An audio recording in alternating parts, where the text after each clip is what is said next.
कभी सोचा है उस खामोश चोर के बारे में जो हमारी जेब में बैठा है और धीरे धीरे हमारी मेहनत की कमाई की कीमत कम करता जा रहा है? जी हाँ, आज हम बात कर रहे हैं मुद्रास्फीति यानी इन्फ्लेशन की।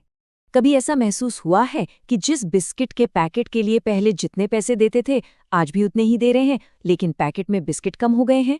अगर हाँ, तो आपने महंगाई के एक असर को बिल्कुल करीब से देखा है। इकोनॉमिक्स की भाषा में इसे श्रिंकफ्लेशन कहते हैं। ये एक तरह की जादुई चाल है जहां कंपनियां दाम तो वही रखती हैं, लेकिन सामान का साइज या उसकी मात्रा चुपके से घटा देती हैं। मतलब हमें पता भी नहीं चलता और हमारी खरीदने की ताकत कम हो जाती है। तो चलिए इसे ठीक से समझते हैं। मुद्रास्फीति का सीधा सा मतलब है महंगाई। जब चीज़ों और सर्विसेज के दाम लगातार बढ़ते जाते हैं तो होता यह है कि उतने ही पैसों में हम पहले से कम सामान खरीद पाते हैं। इसी को कहते हैं पैसे की परचेजिंग पावर यानी क्रय शक्ति का कम हो जाना। तो आज के इस पूरे विश्लेषण में हम इन 5 जरूरी सवालों के जवाब ढूंढेंगे। समझेंगे कि आखिर दाम बढ़ते क्यों हैं, इनके पीछे कौन कौन से कारण हैं, इन्हें नापा कैसे जाता है, रिजर्व बैंक इसे काबू में कैसे रखता है, और सबसे जरूरी कि इसका फायदा किसे होता है और नुकसान किसे। तो चलिए पहले सवाल से शुरू करते हैं। आखिर ये कीमतें बढ़ क्यों रही हैं? इसका सीधा कनेक्शन है हमारे पैसे की घटती हुई वैल्यू से। इसे समझने के लिए एक बहुत जरूरी कॉन्सेप्ट है क्रय शक्ति या परचेजिंग पावर। सोचिए, अगर कल 100 रुपए में 2 किलो टमाटर आ रहे थे और आज सिर्फ 1 किलो आ रहे हैं, तो इसका मतलब क्या हुआ? इसका मतलब है कि 100 रुपए की खरीदने की ताकत आधी रह गई है। इन्फ्लेशन ठीक यही काम करता है। चलिए अब जरा जासूस बनते हैं और ये पता लगाते हैं कि इस पूरी महंगाई के पीछे है कौन, इसके असली कारण क्या है। तो मोटे तौर पर इसके 3 बड़े कारण होते हैं। पहला, डिमांड पुल इन्फ्लेशन, मतलब जब लोगों के पास खर्च करने के लिए पैसा तो बहुत हो लेकिन बाजार में सामान कम। दूसरा, कॉस्ट पुश इन्फ्लेशन, जब सामान बनाने का खर्च ही बढ़ जाए, जैसे कच्चा तेल महंगा हो जाए या मजदूरी बढ़ जाए, तो कंपनियां दाम बढ़ा देती हैं। और तीसरा है स्ट्रक्चरल, मतलब सप्लाई चेन में गड़बड़ी हो या कोई जमाखोरी कर ले तो भी महंगाई बढ़ जाती है। अच्छा, कारण तो समझ लिए, पर सवाल ये है कि इस महंगाई को नापा कैसे जाता है। इसके लिए हमारे जासूस यानी अर्थशास्त्री कौन से टूल इस्तेमाल करते हैं? देखिए, भारत में इसे नापने के 2 मेन तरीके हैं। पहला है सीपीआई यानी कंज्यूमर प्राइस इंडेक्स। ये हम और आप जैसे आम लोगों के खर्च के आधार पर रिटेल महंगाई को नापता है। और दूसरा है डब्ल्यूपीआई यानी होलसेल प्राइस इंडेक्स, जो थोक बाजार में चीज़ों के दाम कैसे बदल रहे हैं उसे ट्रैक करता है। अब इन दोनों में जो फ़र्क है ना, वो काफ़ी दिलचस्प है। सीपीआई को स्टैटिस्टिक्स मिनिस्ट्री का एनएसओ जारी करता है और इसमें सामान और सर्विसेज दोनों शामिल होते हैं। वहीं डब्ल्यूपीआई को कॉमर्स मिनिस्ट्री का ओईए जारी करता है और इसमें सिर्फ सामान होता है, सर्विसेज नहीं। ये एक बड़ा अंतर है।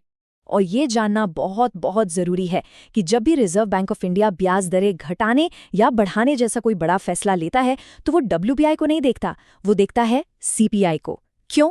क्योंकि सीपीआई ही बताता है कि महंगाई का आम आदमी की जेब पर असल में क्या असर पड़ रहा है।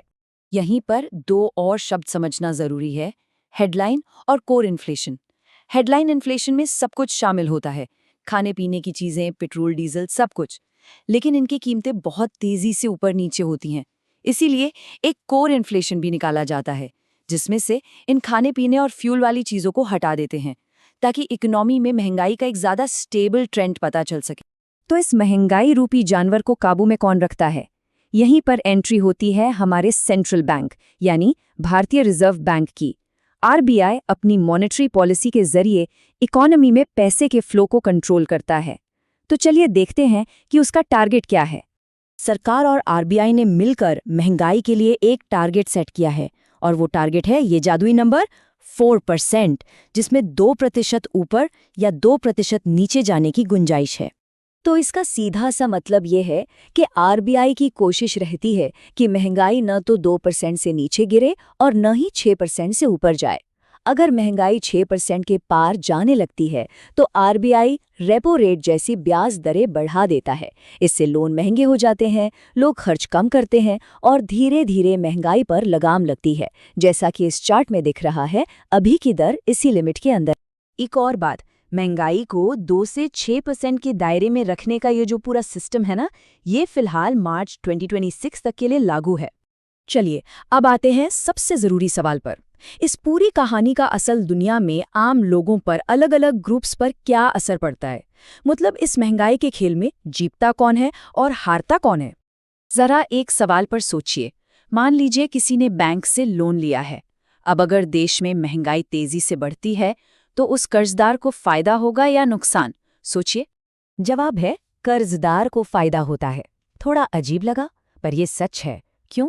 क्योंकि वो लोन उस पैसे से चुका रहा है जिसकी वैल्यू अब पहले से कम हो चुकी है। और वहीं दूसरी तरफ जिसने कर्ज दिया है, यानी बैंक या कोई साहूकार, उसे नुकसान होता है क्योंकि उसे जो पैसा वापस मिल रहा है उसकी खरीदने की ताकत घट चुकी है। अच्छा, इसके असर सिर्फ यहीं खत्म नहीं होते। एक्सपोर्ट करने वालों को नुकसान होता है क्योंकि हमारा सामान विदेशी बाजारों में महंगा हो जाता है। और महंगाई की सबसे बुरी मार पड़ती है उन लोगों पर जिनकी इनकम फिक्स्ड है, जैसे सैलरी पाने वाले लोग या पेंशनर्स। क्यों? क्योंकि उनकी आमदनी तो उतनी ही रहती है, पर उनके खर्चे आसमान छूने लगते हैं। और फिर आती है एक सबसे खराब, मतलब बुरे सपने जैसी सिचुएशन, जिसे कहते हैं स्टैगफ्लेशन। ये किसी भी इकोनॉमी के लिए एक जहरीला कॉकटेल है। सोचकर देखिए, एक तरफ महंगाई भी चरम पर है, दूसरी तरफ बेरोजगारी भी बढ़ रही है और देश की आर्थिक ग्रोथ भी ठप पड़ी है। ये एक ऐसी स्थिति है जहां पॉलिसी बनाने वाले फंस जाते हैं। अगर महंगाई रोकने के लिए सख्ती की तो बेरोजगारी और बढ़ जाएगी, और अगर ग्रोथ बढ़ाने की कोशिश की तो महंगाई काबू से बाहर हो जाएगी। और यहीं पर आकर एक बहुत बड़ा सवाल खड़ा हो जाता है। स्टैगफ्लेशन जैसी स्थिति पुरानी आर्थिक सोच को सीधी चुनौती देती है, जो ये मानती थी कि महंगाई और बेरोजगारी एक साथ नहीं बढ़ सकते। तो सवाल ये है कि अगर ये दोनों दुश्मन एक साथ खड़े हो सकते हैं, तो क्या हमारी अर्थव्यवस्था को संभालने की पुरानी रणनीतियां आज की इस कॉम्प्लेक्स दुनिया में नाकाफी हो गई हैं? इस पर सोचना बहुत जरूरी है।